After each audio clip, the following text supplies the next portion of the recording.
елдің қазынасы азаттығы, тату бірлік ынтымақ қазақтығы.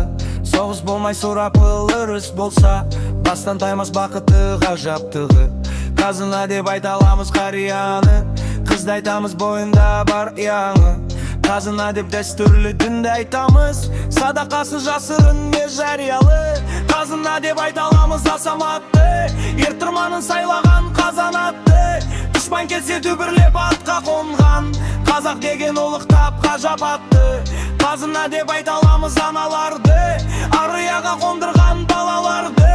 Жыл арайын келатты бір-бір сәби, шаранамен толтырған далаларды. Қазына деп айтамыз тектілікті, тектілігі ұрпаққа жеткілікті. Бұның бәрі байлығы арлы адамның, қазына деп ойлама тек мүлікті. Қазына деп айтамыз тектілікті, тектілігі ұрпаққа жеткілікті. Бұның бәрі байлығы арлы адамның, қазына деп ойлама тек мүлікті.